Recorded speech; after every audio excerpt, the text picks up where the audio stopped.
Welcome to Washington, East to West Sports. This is episode 150. I am Matt Beatty, joined alongside, as usual, by Sean Beatty, Kevin Ardolph. If you want to get involved in the show, go ahead and blue sky at us. I'm Matt B. Sean's Nasty Billy 22. Kevin is Emerald Bowler on X. Sean is Nasty Billy 22. Kevin is C to Believe, SCA to Believe. Subscribe to us on YouTube. Like this video. Tell us what you think of the topics we talk about in the comments below.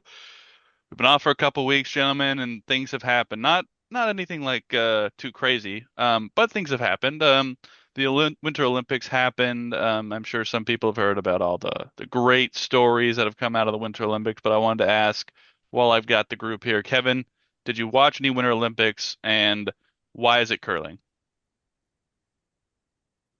Yeah, a little bit actually of that, yeah. Is that the one where they had on the ice with the shit? Yeah. Yeah. Yeah, no, I did watch a little bit of that, but only for like 3 minutes because it was like on the TV during bowling. And then I did watch like a little bit of like the speed skiing and stuff like that. But that's honestly all really I've been able to watch. So Sean, did you watch any Olympics? I think I only watch the Olympics for those 2 weeks. That's what I do. Um, Two events that I particularly like. The one that I like the most, I've grown quite fond of, is the biathlon. That's legit, where you have to ski forever and then Uh, shoot a gun. It's weird to watch, though. It's just a weird sport to watch on TV. But it's like the idea of them like because you could see it on their outfits when they like breathe so hard and then stop breathing right about to shoot. Like that's crazy control just to like try to run for like 10 minutes straight and then shoot a little target the size of a golf ball. I mean, I've Like, think played Call about of that. Duty, so I've done that before. Yeah, you've done So that. yeah, Yeah. plus the So red stick. like it's just that's crazy. And then I watched I tend to in the other ones, I don't like the subjective sports as much, like the figure skating, things like that.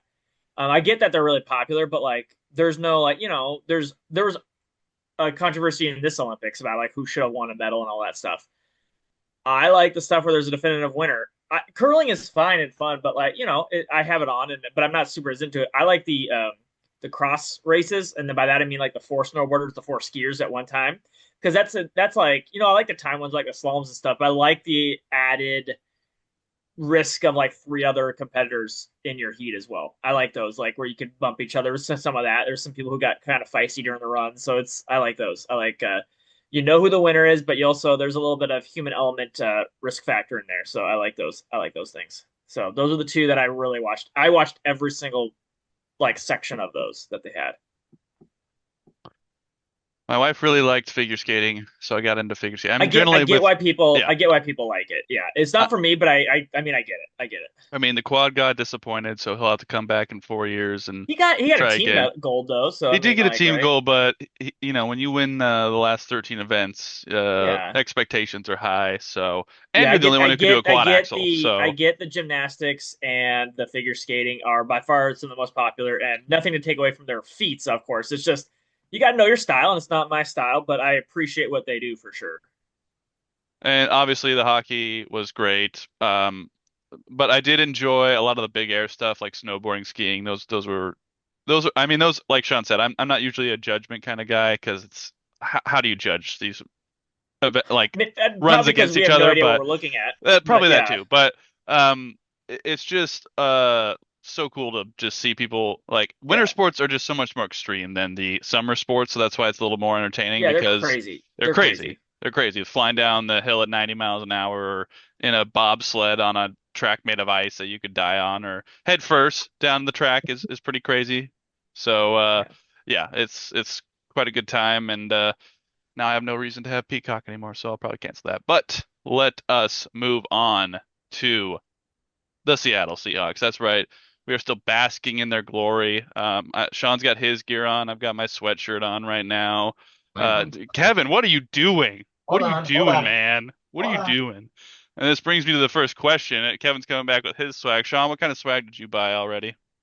So I haven't technically bought any. I got grandma gave me this, and then the wife bought something at Fred Meyer, which says that the championship and then has all the signatures on the back. Okay. That's the two articles that I have so far. I might collect more as time goes on, but I think we talked about it. I it just Oh, this oh year felt yeah. weird. So I didn't go crazy this year at the start. So I might later, but it just felt like it doesn't feel. I was talking to our buddy yesterday, and I was like, it doesn't still feel real almost. It doesn't feel like it's just a weird feeling. So like I was all about the Super Bowl after the week. I always had it on. I had on NFL Network in the office, just in the background, and it was all Seahawks. It was great. And then after that, I was like, the Olympics started, and then it was just like that was it. Kind of, my brain just like shut it off, and I'm like, it's just so weird compared to the last time. I mean, I don't know because I think I was saying it, and I'll sidetrack. I don't know how you guys feel, but like this one snuck up on me more than the other ones. Like the last time the Seahawks went to the other times the Seahawks went to the Super Bowl in general, I was like, oh, they're. I think I was 3 for 3 in picking the Seahawks before this game season. In those seasons, I picked them to go to Super Bowl each of those 3 years. This year, I did not. So like at that point, I was kind of like, there were some expectations. I was nervous the whole season. It was this year. I was just along for the ride, and so then the ride just happened, and then just like they won, and I was like, oh, I didn't have expectations. I don't know what to feel. Like, what is this? I mean, obviously, I'm excited they won, but I was just like, could they do that? Can they like kind of get like go on a run and then like what is this feeling? So I didn't expect it. So I just was like every week I was like, if it ends, it ends, I guess. Because I think we go on this podcast and I think we all agreed before with Sam Darnold as a quarterback. If I told you we'd won like 11 games, I'm like, oh, that's a huge win for us as the Seahawks. Let alone winning all the games we won, going to the Super Bowl, and winning the Super Bowl. So I was like, the whole thing was like bonus for me. It felt like for the last like 6 weeks of the season, it felt like bonus. So I haven't gone crazy with all the swag because I'm like I still haven't processed it. I don't think yet. You'll get there. Kevin, what have you bought? Well, as you're kind of seeing right now, yes, the Yep. Sin jersey with the patch. I also did get a team shirt that has all the names on it and stuff along that line. And then I got the 12 as one championship one as well. I'll probably get a hat eventually. I want to get the rainbow one too, the one that has a little rain. It's like right here or something like that. Like the official one that they have. I want to get that one too. But yeah, I hope, what I was hoping is what they would do is like what they did for Super Bowl 48, where it's just your standard Seahawk regular traditional hat, but then it just has like essentially the they'll emblem they'll missing. probably have one come out. Like Yeah, these probably. these weren't announced initially either, and then they came out. So it's just like they Right. have more stuff like filtering out. Yeah, So, because like right when the Super Bowl happened, they just had like two hats, and I was just like, yeah. like I'll wait until like a better kind of version of the hat comes out, and then I'll kind of get that. So just three pieces so far, and like I said, I'll probably get a hat. Like I'm gonna keep an eye because Fred Meyer still has a crap ton of it, and right now they're 25% off, and I might wait till like they're more like 40 or 50% off, and then I'll probably go get a hoodie. For like wintertime, and then I'll probably call it with that. I mean, five pieces is pretty insane. I I thought think I have like about 12. I think I have like 12 or 11 of the first Super Bowl. Like, yeah, oh yeah, no, I it got because crazy. my man cave still has quite a bit of stuff in here from like LOB. Like I'm looking around right now, and I have like literally the field that's autographed by like a lot of the team, and then I have like an LOB commemorative like. Do they do this Sports Illustrated for the Seahawks, like special Yep. ones still? Yep. It's on stands now. It was at the grocery store the other day. No, no, like the special, like collector's edition one, not the one Yeah, that's on yeah. the stands. I'll show you. I'm that's what it said on the cover. So there might be a bigger one. I don't know. This But one. oh, probably. I don't know. Those would I've probably seen they take a still little. do Sports Illustrated, but like they don't do as much anymore. Like this is like Yeah. hardback, and it's like got all the cover stuff and everything on it. I thought about getting like a hangable thing of like the season, kind of like what I did with the other one. But with other things that I want to save up for right now, I might just get a little bit later on because they'll be around probably for at least another couple months. Oh So yeah, yeah. uh, to where Still here. some of the things that I was looking at online are insane. Like you can get like shadow boxes of like signed footballs from like players with logos on it, and those are going for like 2 grand, and I'm like, Yeah, no. no, I dropped my no. Richard Sherman That's face. crazy. There was a sweet Letterman's jacket that actually looked really sick, but it was $1,000 Oh Yeah, off. yeah, that yeah. I was leather looking at that. That jacket's looked sick. cool, but no, thank you. And I was like, I I'm don't not do that. dropping thousand That might dollars. be the coolest part of Super Bowl merch that I saw, but it's yeah, that's four figures. Yeah, I'm not. No, not even if it was 500, I'd be like, no, no, not for a jacket like that. So, but yeah. So that's essentially the gear I got, and I'm probably gonna, like I said, probably get a hat eventually, and then that's probably gonna call it there. Well, Kevin said 5 pieces insane, so call me insane because I have 5 pieces. My wife bought me a hat immediately upon the QR code flashing after the game, so I got one of those. And then I have been doing my side hustle pretty well lately, so I spent my first half of February $300 on merch, and I got obviously this sweatshirt, which is super nice. I wish there was something on the back, but it's pretty subtle and very, very comfortable. A long sleeve shirt, a short sleeve shirt, and 3 pairs of socks. So I'm ready. Think about getting a beanie for next winter time, but hopefully maybe I'll get one in like the summer when they're discounted or something like that. So, They'll but sell them for a number of years. Let's be honest. probably, but you know. Unless they win next year, then they'll be like, get rid of these. We got to get these new ones out here. That's But true. yeah, Yeah, we gotta get the back-to-back gear and all that good stuff. yeah. So, yeah. There is a shirt I might get that Simply Seattle is making, which is like a pro shop that's next to the stadium. I saw one of my bowlers had it, and it just says "We simply did not care." Yeah, they Uh, had that after the Yeah, NFC the Championship care game. ones. I thought and, about it. uh, I wore my cow one today at the gym. The win the whole effing thing. So I might as well get one of those style things. Like we did not care. Yeah, I might as well get one of those. and then it has like a thing of the helmets of like Yeah. the power of helmets on it, Oh, and nice. oh, that's sick. I was like, I want that so bad. Nice. I might get that too, actually. Yeah, I might get more depending on price and everything, but I think I'm solid for now. So I'm good for now. We might get something more down the road. Maybe once like July gets close and I'm ready for football again. Yep. But let us talk about some of the news that has happened with the Seahawks, and they are officially up for sale.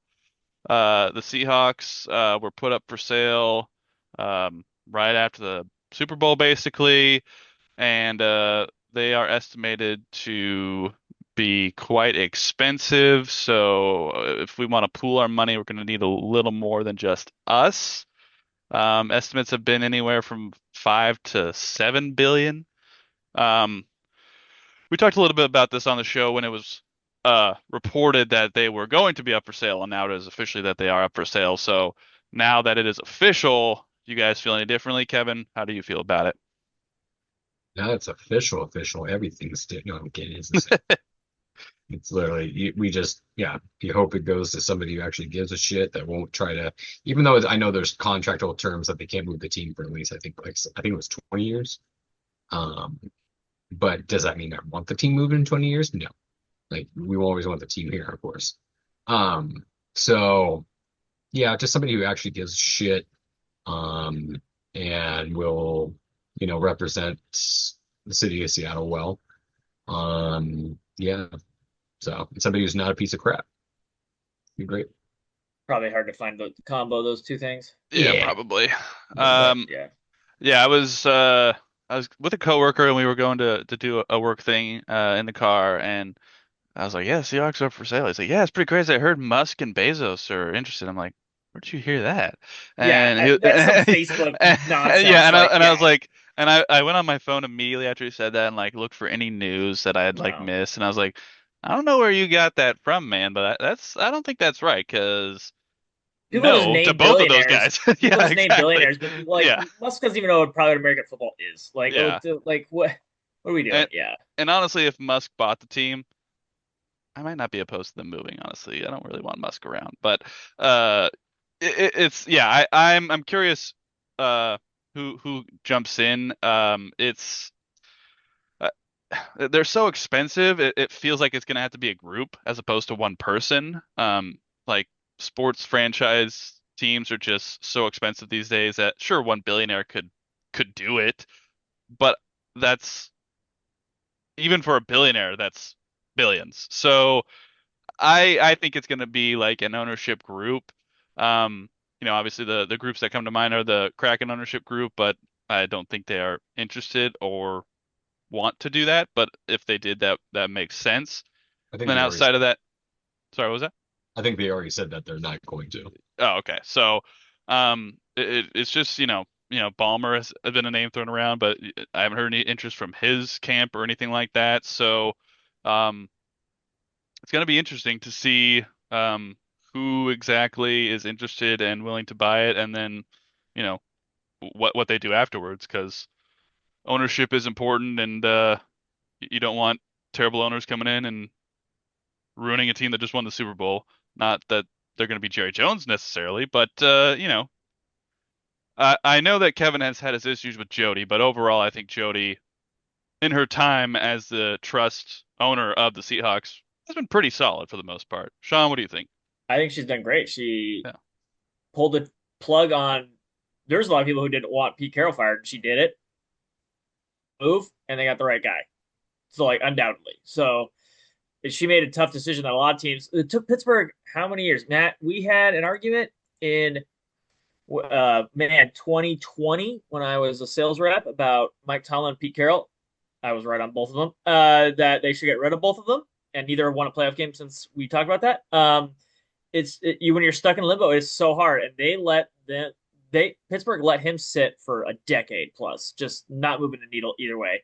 And Jody was like, no, man, much earlier was like, pull the plug, let's do the thing, and then a couple years later, you're winning a Super Bowl. So like, and yeah, it took obviously they were a great decision and things like that. There's some luck involved, but like also she had to pull the plug in the first place, which not a lot of people would be willing to do, and she did it. So yeah, ideally, honestly, just have Jody keep it if there's some loophole that she could rebuy it or whatever the thing is. That'd be my because she's going to keep it here, and she's already made a couple right calls. So let's do it. But I mean, I don't want to speculate. I don't know. Yeah, like you said, like groups or hedge funds owners or whatever. I don't even know where to begin of who could possibly buy it or what that means. And so we'll just let it play out. And like you said, we just hope that they keep them here, and I'm assuming they will. But I don't think the NFL wants to leave this whole area of the country just with no football team. I feel like they'll fight pretty hard to be like, we can't have an entire corner of the country not have a football team. We're not stupid. We want to make money. So I'm not worried about that. But again, you want a good owner. So yeah, I mean, we'll see what happens when it happens because we have no idea. And even if once they're hired, I don't know who or buy the team. I don't even know if they're going to be a good owner or not. So we'll have to just kind of wait and see and play it per decision. So, yep. Other big news, obviously, Clint Kubiak is now the head coach of the Las Vegas Raiders, and the new offensive coordinator for the Seattle Seahawks is Brian Fleury. He is a longtime 49ers assistant, and he has no play calling experience, but it sounds like he's going to be doing the play calling duties. Worked with Darnold while he was the backup to Brock Purdy in 2023. So, Sean, what do you think of this hire? I mean, it's hard to tell because again, he has never called plays, but and they went the standard steal from the McVay or Kyle Shanahan tree. But I'm not opposed to that. He's a youngish guy, and obviously they know what they're doing. And a guy who's been with Kyle Shanahan, who is maybe the best offensive play caller in the game right now.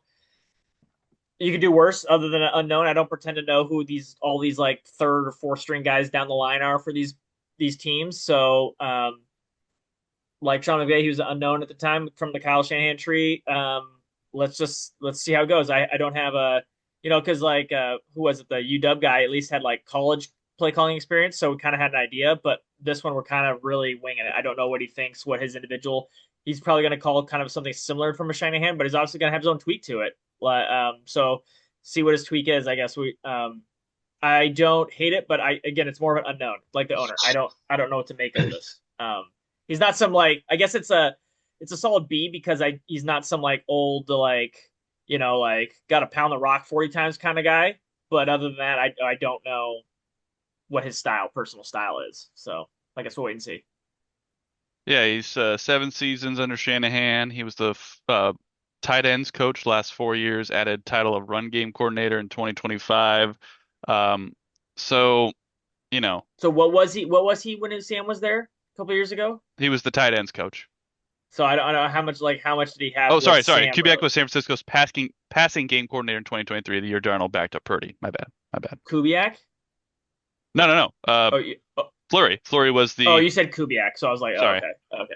So he was the passing game corner. So yeah, so he has some standing with Sam Darnold, so he knows what he's getting into, and so yeah, that's I mean that at least he like you have a guy who's marrying the skill set that of the he knows the skill set of the quarterback you have, and he's not going to want to do something different. He has that experience with him, so and he saw the birth of what Sam Darnold is under that system. So he kind of saw like, hey, you were doing this wrong, you were doing this right. Let's do this. Let's focus on this, and he helped like kind of bring that out maybe. So makes me feel, and like I said, it makes me feel like better than not. I would say 60-40. But again, the 40 is just an unknown. I don't know like what individual he is about. I mean, if he's a tight ends coach, makes me think he's going to use the tight ends quite a bit, which Junior Arroyo and AJ Barner sounds good to me. Um, but like Sean said, I mean, if you look at the 49ers offense this past year, really goes through Christian McCaffrey. So I don't expect that to be exactly the same in Seattle, but I guess we'll see kind of what style he has and how he wants to run the offense, what kind of system he's going to implement. It sounds like it might be similar to Kubiak's, but obviously he is a different guy. 7 seasons under the 49ers, so it could look similar to the 49ers offense, but really hard to tell. Kevin, what do you think? Yeah. I think it was a good hire. Like I said, anybody from either the McVay or the Shanahan tree is usually a pretty good, solid selection. He kind of already stated in a lot of his interviews about like what he's planning to go forth and stuff like that, which, why change it? Essentially, he's going to keep majority of the system like what Kubiak did and just add a little bit of his spice to it. Because like why fix what's not? I mean, not to say that there isn't bad things along with it, but he's essentially going to try to just make the things that don't go right, tweak it to try to make it better, I guess you could say. Um, so like efficiency in the red zones, things along that line, or like stuff that they're weak on, in There are some of those, but do you think Kevin maybe some of that comes down to like just getting better players? Like a lot of I think their yeah, deficiencies came to lack of talent in certain areas too. Like and maybe and that'll that's help yeah. if they can get some more talent in those areas. Then it can And build I, up some. I I think that's kind of the key goal too. Is you know which sadly this off season is going to be interesting to see with only 4 picks in the draft, and then they're going to have to kind of use free Well, agency to we can loop that Kevin into this. I yeah don't know if Matt kind of wants to talk about his Yeah, go ahead. take on the OC, but because it's the next point of the slide is Kenneth Walker is a free agency and Woolen. If they both walk, you'll have more comp picks as well. So you can load up on at least a couple guys, 2 maybe 3 comp picks if some of these guys get signed by other teams. Like if Job or something like if they all 3 go, you're gonna get 3 4 more picks. So you could reasonably like now obviously the third round picks, so they're not gonna be like some burner, but like you will have some room to work if the guys all leave. right. And that's just also depending like if they like what's coming out of this draft this year too, and that's kind of going into side tangents and things along that line. But more in all, he said he wants to kind of keep the the system of like what Kubiak did, but just add a little few things of his flair to it. Got to keep the 32 minimum pieces of flair, but just spice it up a little. Got it. You got to add a couple more, maybe 34, 35 pieces, a little extra. Just keep it a There little is literally a commercial for Office Space on as you said that. There's a new Office Space commercial from HP, nice. and the Nice. main actor's in it. He reprises his roles that break the printer. It's happening as you said, the 35 things of flair. So Nice. that was meant to happen. Yeah, Yeah, I'm psychic. I knew it. So Like, Sean, you yeah. said young guy. I was looking for his age. He's 47. So not old, but not young. I, I'd You say know. that's. I mean, they're going a young movement, but 47. Like, wait, did I say young guy? I don't remember. If I said young You guy. did say I young don't because think I I was said like, he was he doesn't not. look young, but he's I don't think I said he was young. young, but I don't know. 47 is not old though by any means. Like, especially in no. like you mean you've Pete Carroll's 70. Like, I mean, Okay, let's not go. Yeah, obviously Pete was old. like they're We all like know that. coaching. You can coach for 30 more years at that rate. So like, I mean, like I hope not. Go retire, I mean, man. so Anyway, like, yeah, I know there's some hot shot like coaching coaching guys coming out there, but like 47 is not like ancient by any means in the NFL. So But I definitely could see, and George Kittle was, commented saying that he was a big piece of of applying him in the offense and things along that line, having little tricks and things along that line to where I hope we see a little bit more Barner and Arroyo added on to it. I wouldn't be mad about it because they're both, great players. At least we well, know I with think I Barner. think then that's going to come at the risk of less running back carries or less JSN catches. One of those has to change because Maybe. well, no, because there's not enough touches to go around for Sean, everybody. Jake Bobo's gone now. Okay, those can go to the tight end. Those All six right. catches, Yeah. like All right. like I mean, just like that's what I'm saying. Like you're going to run the ball less in order to get those tight end guys, or JSN just isn't going to put up 1,700 yards. Like one has to happen. Like Or he'll do it no, with less I agree, catches. Kevin. I what? Or he'll do it with less catches. Honestly, I mean, well, okay, to add on to that point, um, depending on what you I'm not see, against these either way. I'm just saying that's right? just sure numbers. Essentially, Yeah. it's going to really depend on if Kenneth Walker comes back or not. Let's say he doesn't. I honestly think you see more of that. I think you see less running back touches Yeah, probably. Yeah, probably. Depending because on you what they don't have do. Charbonnet back, and then you're going with somebody that you're probably drafting, um, and then along with Helani, which I have nothing against Helani, but Kenny's still here, Kevin. Your boy Kenny. yeah, if Kenny comes back, yeah. Hopefully they bring him back because I wouldn't see why not. Well, he's still on contract, I think, for one more year, isn't he? I think Yeah, so. Yeah, I think I think so. he's one Yeah. more year.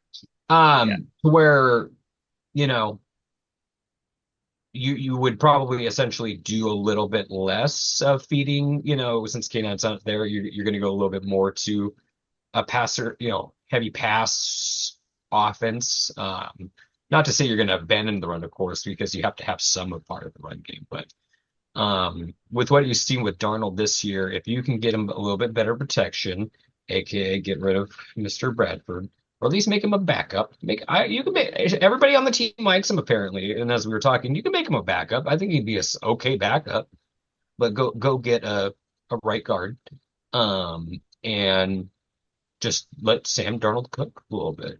I think if even if you sign Kenneth Walker, knowing that Halani's really the backup and McIntosh, you still can't run him the same as you did this year with no Charbonnet as well for 16 or so weeks. So even if Kenny's Yeah, because back, of his injury history. Yeah. yeah, because he's not going to come back to like week 6, 17, 16 or whatever, best case scenario. So even then, you're going to have to, because Kenneth Walker's biggest issue is always being hurt. So you can't give him a full load like he had in these last 6 games because he can't hold up onto that. So I think even then, you're going to have to pass the ball more. And like to Kevin's point, the offense he's going to call is dependent on, like we said earlier, is what they do in the offseason. It's going to be like, what is Kenny back? Do they fix the guard situation? If they fix the guard situation, can they then pass more and not lean on this because they don't want to get Kenneth Walker hurt because they want to be able to keep him healthy for the full season. So then can they use the tight ends more to Matthew's point? So it's really his offense is going to depend on things we can speculate all day about, but we don't. Yeah. Yeah. We just got to let it play out. We got to let what happens with the draft, what happens with free agency. We won't know that until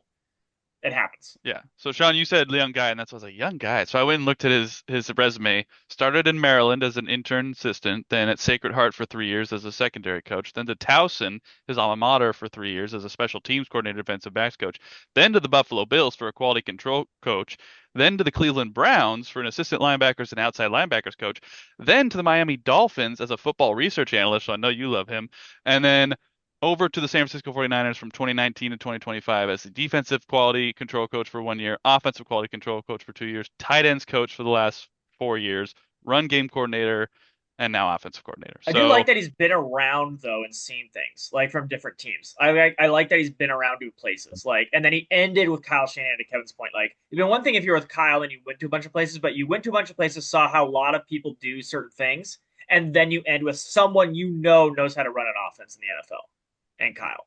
So it makes me feel good that he's seen a lot of things, can steal a lot of pieces. and now let's talk about those free agents. So I have a list here. You tell me if you think they are back or not. Kenneth Walker. No, I think yes. Kevin? If they franchise tag him, yes. No, there it's already gone. They Can't already said they're franchise tag him. not. Yeah. It's already Uh, passed. Can't then Tuesday. probably no. Rashid Shaheed. No, Agreed. No. Kevin? I thought I saw online he was going for like 22, 24 million. That's I crazy. don't think he's getting anything That's close to that. And if he that's does, crazy. good luck. Go somewhere else. He's not Yeah. worth that. Yeah. Kevin, what do you I think? I think he tests free agent market and he comes back later. All right. Reek Woolen. Sean? This one, I got to talk to. I don't know. My gut tells me no, but like it depends. A, B, it depends on Job. I think they keep one of Job or Woolen. I would say no on him. They're going to keep Job. So that's my answer.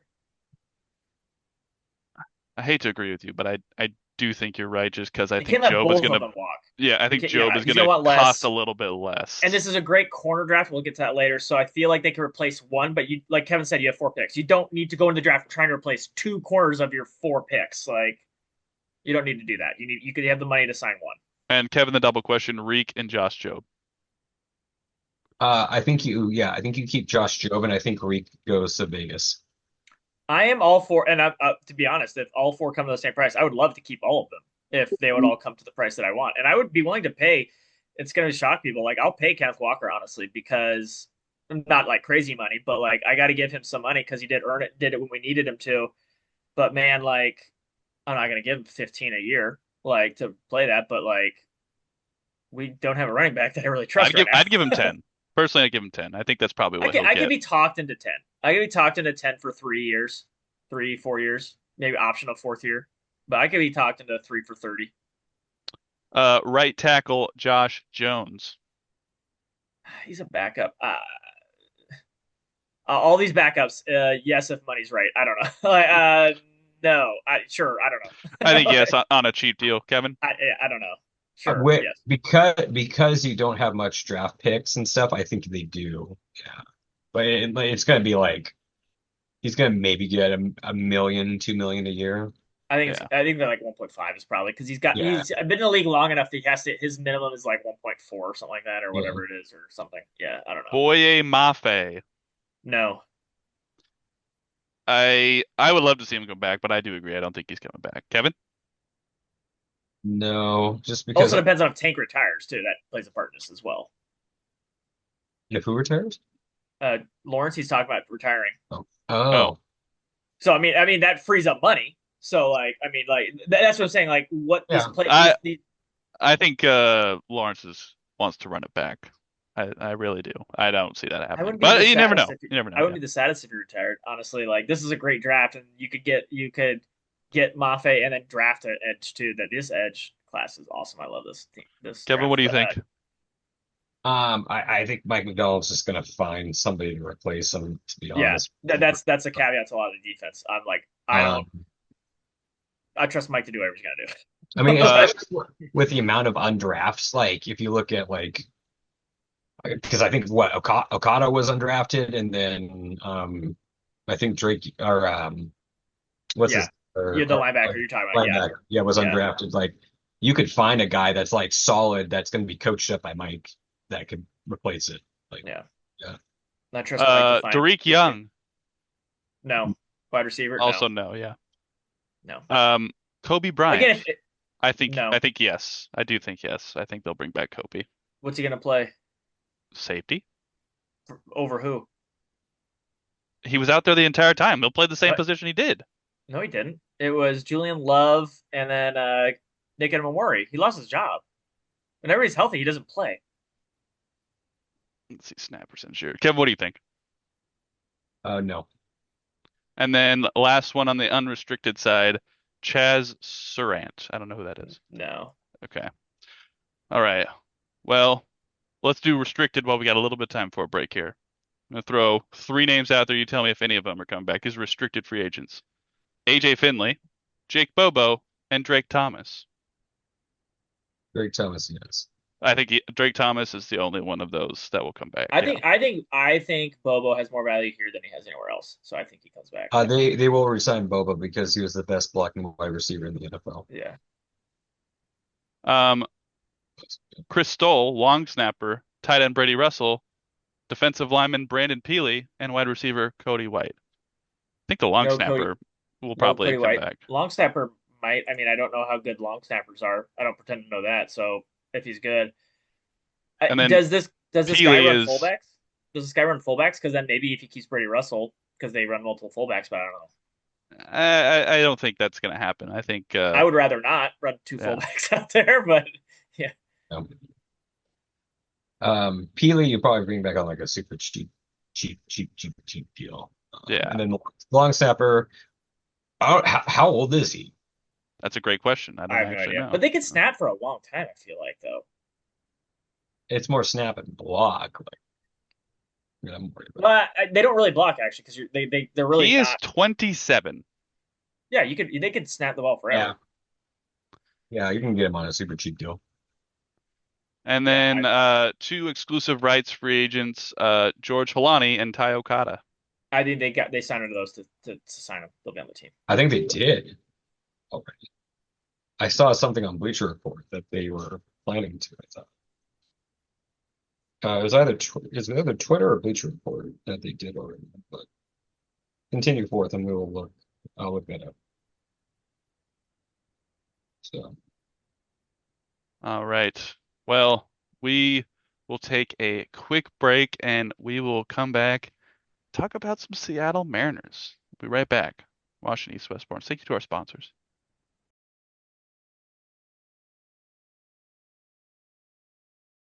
One. Welcome back to Washington East to West Sports. Thank you so much to our sponsors. If you want to sponsor us, go ahead and email us, WashingtonEastWestSports@gmail.com. If you want to follow us on social media, follow us on Blue Sky. I am at Master B. Sean is NastyBlade22. Kevin is Emerald Bowler on X. Kevin is C to believe, SEA to believe. Sean is NastyBlade22. Subscribe to us. Like this video. Tell us what you think in the comments below the topics we talk about. Boys, it's not baseball season, but some people think it's baseball season. So let's talk a little bit about baseball. And there have been some things that have happened that we haven't had time to talk about. So let's roll down this list before we get into some spring training stuff and World Baseball Classic stuff. So, biggest news from the offseason that we haven't covered is the Mariners have traded for Brendan Donovan from the St. Louis Cardinals. They um, landed the left-handed hitter, second baseman, and the Seattle sent, I don't know how to say the switch pitcher's name. Durangelo. What's his first name? Durangelo? Yeah, How do you say the last name? I don't know. I just call him Durangelo. All right. Uh, I avoid it. and then they also received Ty Pete, and that was it from the Mariners. Um, so they also traded Ben Williamson. Ben Williamson. Yeah, Yeah. to the Rays in a three-team deal. So, Sean, how excited are you for Brendan Donovan in a Mariners jersey? I will explain it to you. I did a little bit of research because I had some people on Blue Sky who were freaking out, and I described it in one line. He is Josh Naylor. He's just Josh Naylor. He's not going Is to hit Josh 40 Naylor? home runs, but he's going to make solid contact and hit doubles. And he doesn't strike out. That's what he does. And plays solid defense. He's third base Josh Naylor. And he's There going to you go. become best friends with Tucker? Well, I mean, I think there's only one best friend, so That's that's fair. already That's locked fair. down. That's But fair. like coming into the year, I'll only promise this: coming into this year, his profile is Josh Naylor. We all see sometimes how great players don't hit very well. It took Polanco a whole year to adjust. First year was awful, second year was good. So, but coming in this year, his stats track to Josh Naylor, and that's yeah. So that's how I describe it. He is incredibly underrated. Fantasy people know who he is. He is a good baseball player. He's not like Bobby Witt. He's not Jose Ramirez, but like he is a. You have a bunch of Josh Naylors and Brandon Donovan. You're going to be a very good baseball team, and he's very good at baseball. Kevin, what'd you think of this trade? it was good. You Oh, kind he's of got 2 years. 2 years left. yeah. Yeah. Um, yeah, he's a dude essentially that can like he's as we always say, you always want like a major league baseball player. He is that, and what more? He's a dude that can get on base. He's just good with his bat. He's good at the plate. He's good defensively, and he can play multiple positions, and he's going to be It, actually he's been taking reps at that third. was my shout out here. If Josh Naylor isn't more for you, Ben Zobrist is who I compare him to. He's a Ben Zobrist, plays Yeah, multiple positions and fills up the stat sheet. yeah. So and he's according to interviews that he's been doing with like 710 ESPN and other places that he's willing to play wherever is needed. And so like right now he's taking reps essentially kind of He's going to be at, their at third baseman, is what it sounds like. yeah. Yeah. Um, but no, overall it's yeah, he makes his team better. Plain and simple. Like he's a dude that's going to make this lineup better and he makes your defensive infield better. So You, for people who are mad about Ben Williamson, you hoped best case scenario he could be 75% of Brandon Donovan. You hope he becomes 75% of this guy. mhm. And I don't think it'll ever happen. But that's what they The only best hard case part scenario. is that he is older, but he's not too old at the No, same and his game's not power. His game is time. contact. Right. And so it's not like he's going to sap his power. He's a doubles guy anyways. That's why I think these types of guys are great in this park. He's a doubles guy. Doubles play in any ballpark. He's not going to like lose a bunch of like Alex Bregman in a worst case scenario because he's a fly ball, but it's a short porch and so they're going to die in left field out there. He's a gas hitter like Josh Naylor anyways. So it's boom, that's where his game is. So hit line drives. That's his game. And don't strike out. Now I don't know if he's going to come here and immediately steal like 30 more bases than he did before. Maybe that's a Josh Naylor special, but yeah, I mean if he does it, go for it. But yeah, Mhm. like I mean, I love Josh Naylor, so be Josh Naylor. That works for me. I mean, yeah, you have two Josh Um, Naylors. That's fantastic. yeah, if you, better than one Josh Naylor. So I'm not sure what the rest of the order is in terms of importance, but I'm just going to go down the list here as that I found them. So Mariners right-hander Logan Evans is expected to miss the 2026 season after undergoing right elbow surgery. 24 had Tommy John on January 23rd. Does this mean anything, Sean? Yes, it does. He is a very good extra piece because starters get hurt all the time. They always say you can never you don't need five starters, you need like eight starters because starters get hurt. He is teams would kill to have him and a Hancock, like on your team that like in the minors sitting there, and not now only having one of the two because again, how much did Logan Evans even play last year? We needed him, and so it is a blow to your depth. And these you need guys. Now again, you have some guys like Cade Anderson who could come up, but I don't want to rush a kid if you had like a Logan Evans and a Hancock and you could get Cade when he's ready. But so not having one of your depth pieces is big. I'd rather have him than a Dane Dunning who we signed. Let's put it that way. So Kevin, what'd you think? It is a big piece, like I said, like Sean mentioned, he's good depth. And then honestly too, like you want him pitching and pitching well to where like eventually if you need to, if he's not going to be a part of your future team, you could trade him and yeah, go a piece. Um I think though to Sean's what Sean mentioned, I think that piece now gets replaced by a guy named Ryan Sloan. Um it's gonna be Cade before Sloan. Sloan's 20 and have to pitch above high A. It's gonna be Cade Anderson's gonna come in first. Could be. I mean, Cade's awesome. Cade was a college kid who pitched in the SEC 120 innings. He's ready. Ryan Sloan is not. Now, don't get me wrong, Kevin. I love Ryan Sloan, but he's only 20. Like he's a baby still. Isn't Cade 19? No, Cade, you have to be 3 years in college to be drafted. Oh, I think it Yeah, was. yeah. You have to in the majors. You have to be 3 years out. Now he could be like an early birthday and be like 21 technically, but like Oh yeah, he's 21. Shit. yeah, he's probably gonna be 22 when the season starts or something like that. Yeah. I mean, So, 21 is not that much older though, but But Cade Anderson probably could be. but he's been 3 years. But again, he's been 3 years out pitching it like because SEC big college pitching the College World Series. That's like AAA level pitching. Like whereas Ryan Sloan has only because he missed the first year, Matt, to it like his entire first year drafting because he was hurt for the season. So that's why they got Ryan Sloan so good. But he missed the whole season of this, so he maxed out at like the Aqua Sox last year. Like he's not coming to the majors right now. Maybe end of the year, yeah, if he keeps going crazy. But like that's a long way to travel from throwing. He's thrown what? He's thrown 82 innings in professional baseball over the course of 3 seasons. He's not ready to come up yet. Uh, sorry, go ahead, I'm Kevin. sure there are probably, and like I said, there's always guys that kind of pop their heads out, that we've drafted and Yeah, it'll probably be Like, like a Dane Dunning though, like a guy that they know can like get some outs of the majors, but just isn't like we're spoiled honestly with our depth. Like we're just like we've been so spoiled with like having a Hancock and a Logan because like I've told people like these guys start for teams. Like Hancock is like maybe the two starter in LA or the three. Like the Angels are so bad, like Hancock's probably like their third starter. Logan Evans and Hancock are like the 3-4 in that line in that rotation, and we're not. They don't even play for us. Like that's how spoiled we are right now. So, and we have Ryan Sloan and um uh I can't remember his name now. Kate Anderson coming up, and I really like Michael Morales too. Like that. Like we have so many things. Like shout out Jerry for drafting really well, but yeah, like spoiled honestly when it comes to arms. So, um, but yeah, All right, two other moves I want to mention. You tell me if these have any significance. Mariners acquire right-handed pitcher Cooper Criswell from the New York Mets for cash. This is January 23rd. And then Mariners acquire catcher Johnny Pereda from the Twins for cash a couple days after. Kevin, any of these moves mean anything? not that I know of. I'm no, surprised. no, Matt, you left out the two moves that actually did matter.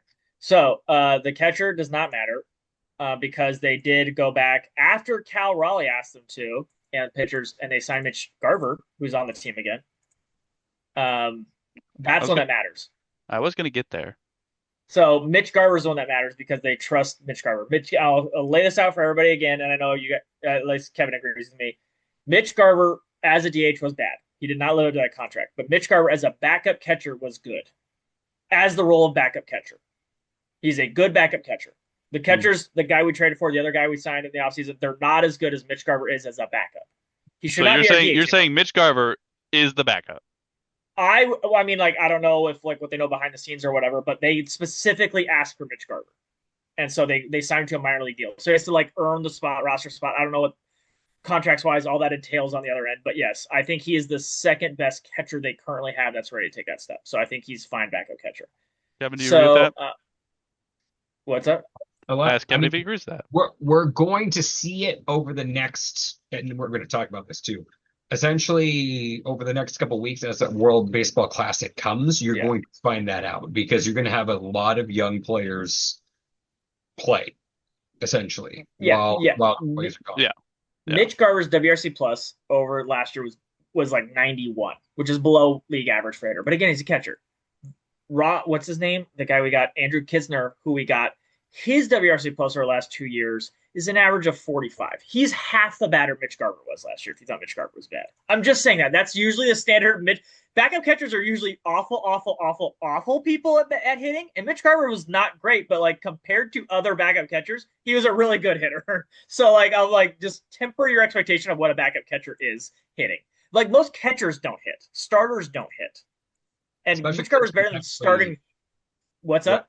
I said, especially since you can technically argue that we now have the best catcher in baseball. Oh, I don't even think it's argued. We just Well, I we do. mean, there are Like yeah, probably other yeah. people on teams that would be like, "Oh no, our catcher." No, I it's don't know. He just hit 60. I think like everyone just needs to shut up this year if you're arguing someone else over Cal Raleigh right now. But like yeah, like there are plenty. I think I made a point like during the end, like one of the last series at the end of the year, like the starting catcher on the other team was worse than Mitch Garver, and I go like our backup's better than their starter, and he's our backup. So it's kind of the same thing with pitcher. Like Mitch Garver, again, what he came here to do did not live up to it. He did not live up to that contract. But like as a backup catcher, he is very good as a backup catcher. Like he's fine. Besides, if Cal goes down, you're screwed anyway. So like, what? Who cares about if Mitch Garver has to play a bunch?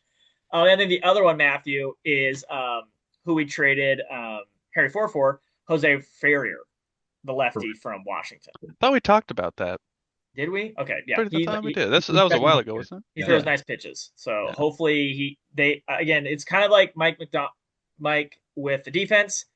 Jerry and his team with relief pitchers. I just let them go because this whole bullpen it was just a bunch of unknown people, and they turned them all into like who was Matt Brash? We got Matt Brash for like a middling starter, and Andres Munoz was in the Ty France deal. Like Gabe Spire was a trend. Bizardo was a nobody. Like this whole every time he does this with everybody, like We trade off Eric Swanson. Have you ever heard of that guy again? No, he was great for the Mariners for 2 years, and then we got rid of him to Toronto and doesn't play baseball anymore. Like they just make these relief pitchers work. So I will just trust that they know what they're doing back there. So And the last piece of news, which is the saddest that we haven't gotten to, Rick Rizzs is retiring after this season. He has been the broadcaster since 1983, other than 3 seasons with the Detroit Tigers. He has broadcasted for 40 seasons, surpassing Dave Niehouse's 34-year career in Seattle. It's going to be his 41st year, and what I'm glad he's retiring on his terms. He's 72. Go live your best life. It's it's crazy to think that we have been listening to him our entire lives, basically, with Mariners baseball. And Dave Niehaus had a how was he pretty basically? He's been here for 40 years. None of us are 40. He well. He is had our three. entire Well, he had life. 3 years in '92 to '94 where he was with Okay. Detroit. Yeah. So I don't really have a memory of him not being the Mariners broadcaster, but it's you know, uh, I think Sean I was the knows. oldest and I was 8. Yeah. Yeah, At the time. Sean knows that, our mom likes to listen to the radio, especially for Seahawks games, and it's always annoying when she like knows something before we do, but it is awesome to have such great talent on air.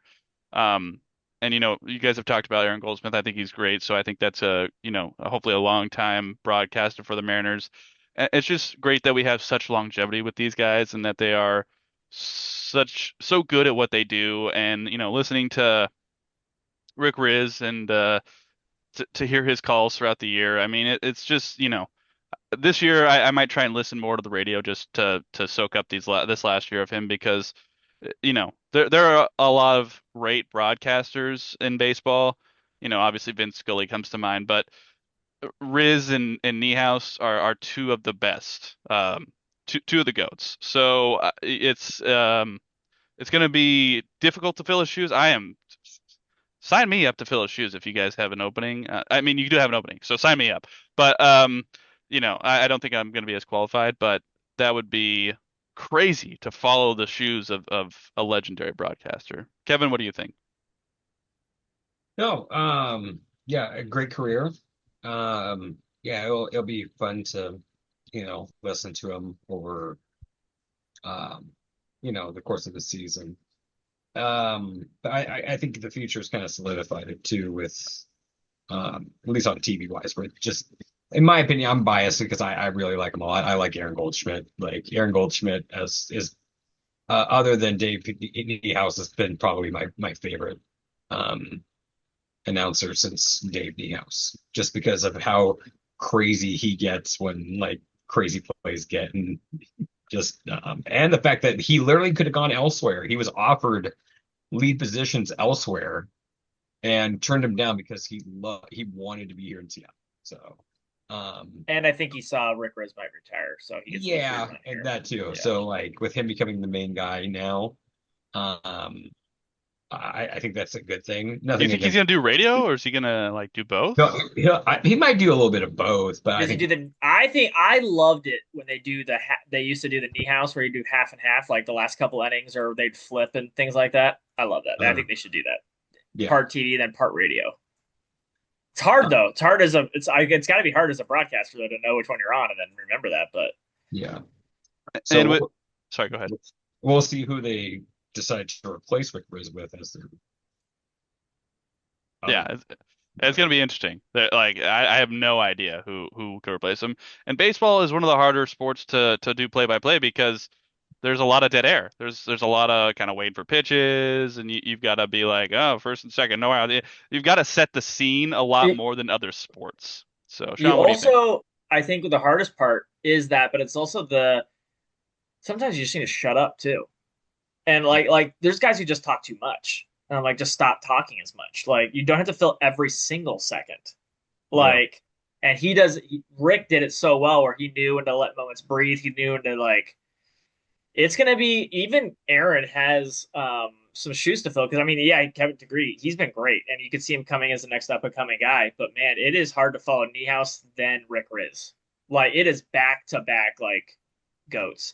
We even saw Matthew when we were younger. He did a play, and we went up and saw his play that he was in. Um, I don't know if you remember that. I remember that. I But don't really remember that, but yeah, I I remember us going to play Rick Rizzs was in, and so he just did a local little thing, and we went up there. There was like 50 people in the seats, and yeah, we were there. We saw Rick Rizzs. We went there solely because of Rick Rizzs, but so yeah, we got a connection to Rick Rizzs. No, he's super good. I always look for those moments online after there's a big moment. I'm like, if I didn't, because I usually don't hear, when there's like a big moment or something. I always purposely go back and be like, I got to hear Rick Rizzs call on that one. I got to hear it. So I mean, it's hard to say with a franchise with Niehaus, someone's the GOAT. I guess maybe two GOATs, Niehaus and him. I mean, it's widely considered Niehaus as like an all timer, and I can't imagine Rick Rizzs is far behind him, honestly. Like the sway he has. I mean, we might be biased, but like to Mom's point, everyone loves Rabel around the nation, and everyone loves the Mariners broadcasters. We've been pretty lucky, and honestly, I mean, I'm a Sharks fan, but the Krakens have some good announcers too, like good Everett announcers. Fitzhugh on radio, and then John Yeah, they're Forsland, really good. They're Eddie really good. I'll Olczyk. pop Yeah. on. I'll pop on some of them too. Sharks got good announcers too, but like this all Seattle teams have really good announcers, so that's it's they have not missed yet. So I assume and I hope that they'll find a replacement that's good too to take over help radio. But man, it's hard shoes to fill. Yeah, so this might be a year where I go to the ballpark and They have got a to little count Raleigh. They Walkman might as in well with win the some. whole fucking thing, right? Yeah, Got to seriously, that's worth a swear right there. You got to win the whole thing absolutely. for Rick Riz. What a way to send him off, right? I'll find like a cheap Walkman and listen to the radio during games this year if I'm at the stadium or something, just to listen to Rick Rizzs. Let's talk a little bit about spring training. It has happened. I have not watched any of it. Have you guys watched any of it, Sean? I have it on during the day. I work from home. I'm able to flip on and have it on. It's spring training baseball. Oh, Matthew, you also said baseball hasn't started. I mean, I guess that's technically correct, but World Baseball Classic does start in like tomorrow Yeah, in a couple it's true. hours. Like, so baseball will be officially starting. So I guess you're technically correct, which is the best kind of correct. But then, like, in like 4 hours, baseball does start that day. So, It's in Japan to start, right? yeah, I think it's Pool C or whatever it is. Yeah, Yeah. they all play. Australia's over there, some other team, whoever's We'll are get over to that there. in a Yeah, second. What have you thought of the Mariners in spring training? Any it, observations? no one's hurt. Like that's my biggest thing. I really like Arroyo, the middle infielder. People always overlook him because he always gets called up with Laz Montez, and Laz is a giant, and Arroyo's this little infielder, and they had a minor league player of the year, and he an All Star game, and he's always been a higher pick than Laz everywhere they go. Everyone just sees Laz's side, they're like, oh my god, this guy's great, and maybe just they don't like trust it, but he keeps producing better than Laz at every level, and I'm just like, maybe Arroyo is like gonna fight Cole Young for second base because I think Colt Emerson is the future at shortstop. Like I think that's everybody's like mo. But Arroyo is like, I might take your job, Cole Young. Like because I've been really impressed with how he fields the position. Like he's a fielder and like he is a little guy, but he just does it at every level. And so like I've been really pleased with him.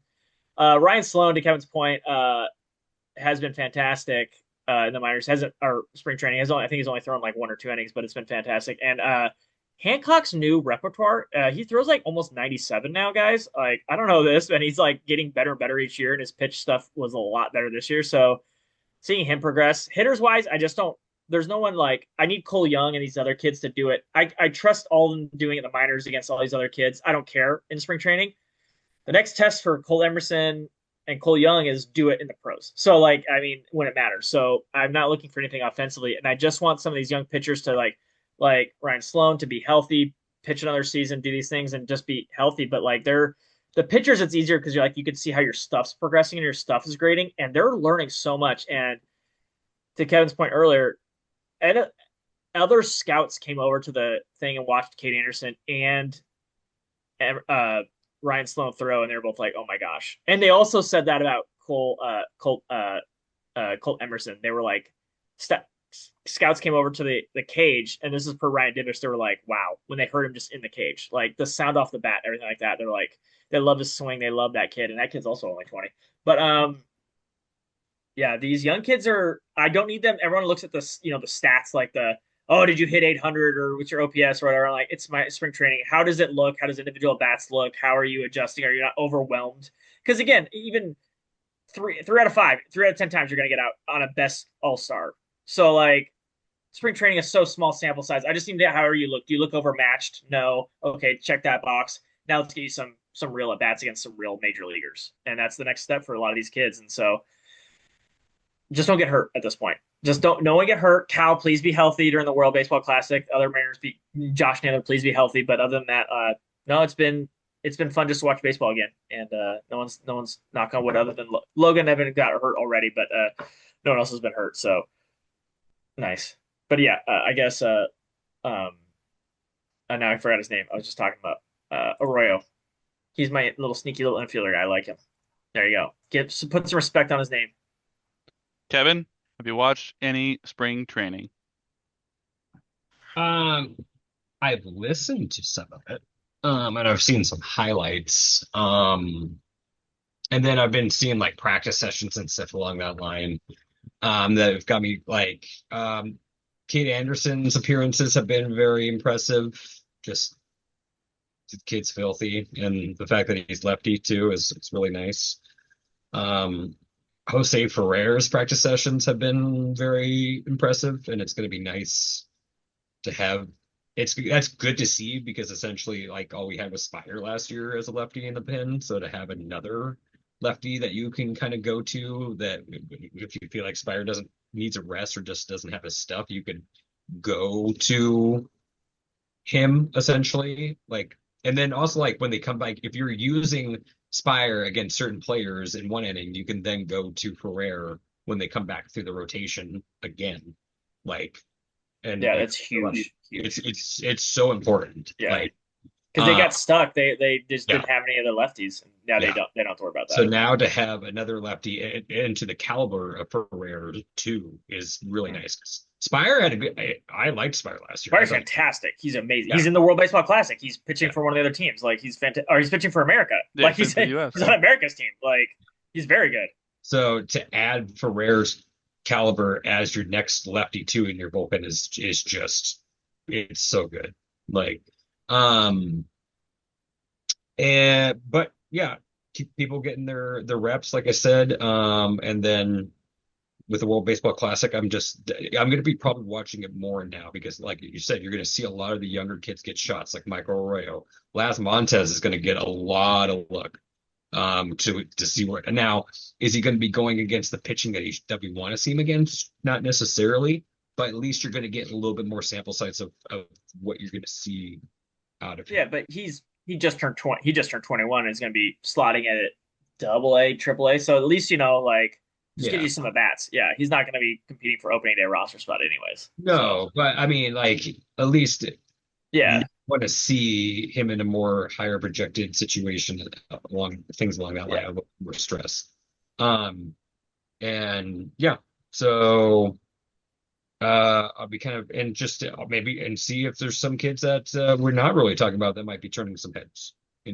We've talked about this pretty much all the years of the podcast. There's always some people that kind of like come out of nowhere, not only during like this time, but then just like during like double and triple A when they're going off. Like that's because it's more. I think it's more of a shouldn't take it for granted. It's more of a Mariners thing. There's a lot of teams who would love to have our minors. Then like I said, there's always those names that we never even expected. Like we didn't even know who Sloan was until like essentially he came. I knew he was hurt when we drafted him. We drafted him like the second round or third round. I knew he was hurt. So people love Luke Stevens, who we just drafted. There you go, future Cal backup. I'm looking at I want to see like more infielder pieces too, like Brock Roden, Luis Sweetsbill, Becker, even though he's shortstop, so you probably won't see. I'm telling you, Michael Arroyo. Here, I just looked it up. So everyone talking about Laz a 145 in between A and AA, which is like amazing at his age. Everything like that. Yeah. Arroyo's was 155. He was like 10% better than so everyone talks about Laz, and no fault. I mean, I get it, the profile, but like he was just a better hitter too. Like Michael Arroyo, 21 also. I Well, love that they get called up with each other like all the time. And like just call both up to the majors. Like that's let's a just great do it. transition, Sean, because guess who's on the World Baseball Classic? I'm going to go down the Mariners in the World Baseball Classic. For the U.S., Cal Raleigh, Gabe Spire on the U.S., Dominican Republic, Julio Rodriguez, Mexico, Randy Rosarina, Andres Munoz, Canada, Josh Naylor, Venezuela, Edward Berzardo, and Colombia, Michael Arroyo and Guillermo Zuniga. Italy, Dominic Canzone and Miles Mastrobuoni, and on Korea, Dane Dunning. So there's your boy, Sean. Dane Uh, Dunning. Oh, I just looked it up. Laz and Arroyo are born 20 days up or 15 days apart too. So there you go. Call them up Hmm. at the same time. Call them up the AAA at the same time. Call them up the majors at the same time. And now honestly, sorry, go ahead. okay. Oh, I was gonna say another with the Rayo playing in the baseball classic. I think this also gives time for like Cole Young to like get reps essentially, like see what you got. Like, They've been letting him play a lot. I think they've been letting him play more than Arroyo. I think it's Cole Young's job. I think that's what they're pretty confident in. yeah. At least to start the season.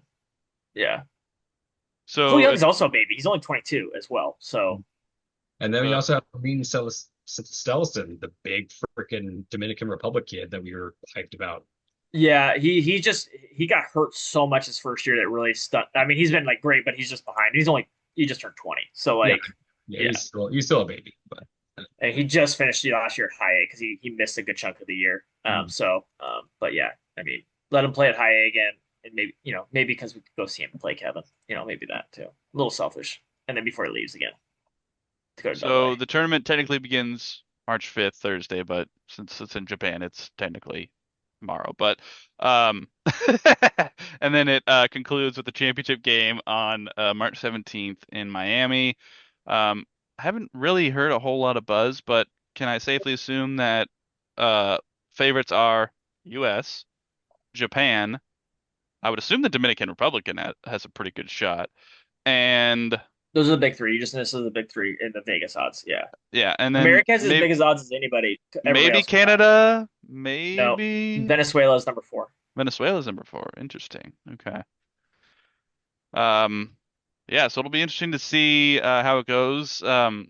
It sounds like it's like World Cup, like Olympic style, like group play, And quarterfinals, single that sort of thing. elimination. Okay, gotcha, Yeah. gotcha. So, but baseball is so much more random than those sports. Like, I don't know if you remember, like the last year where or last time it was America versus Japan. Yeah, and Uh, Otani struck out Trout and well, stared no, him but down, like it and was like four innings, like, and in the eighth inning, America almost lost to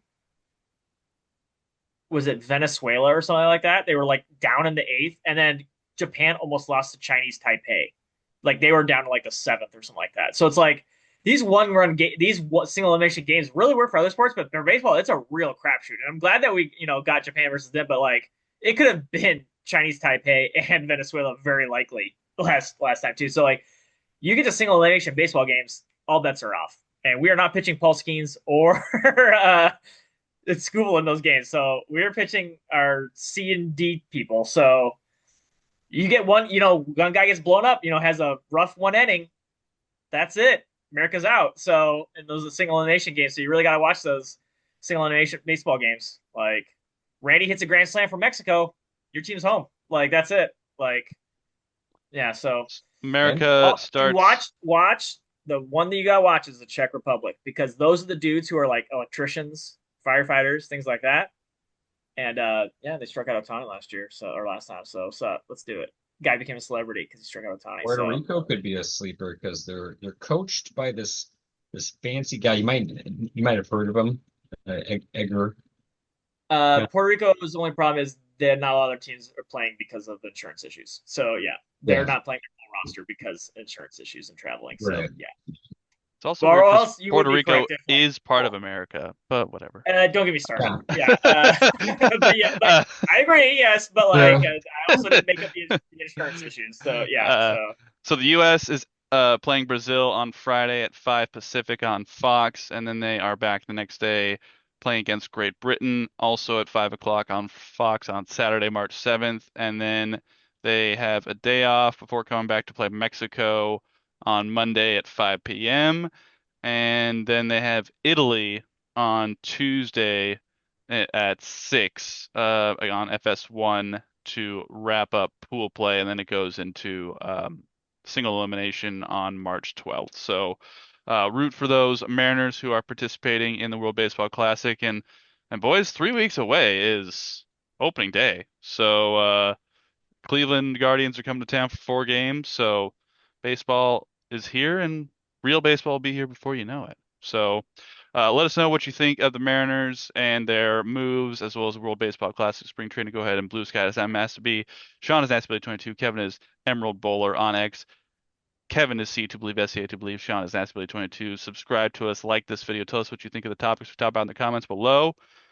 We'll be back maybe next week, maybe in a couple weeks, but we definitely are going to be back before the beginning of the season because we have to do our annual prediction show as we always do. We'll see if we can get JT the Ginger on and have him come for his annual appearance on the baseball podcast.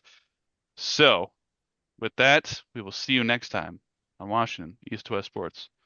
Bring back our Sonics.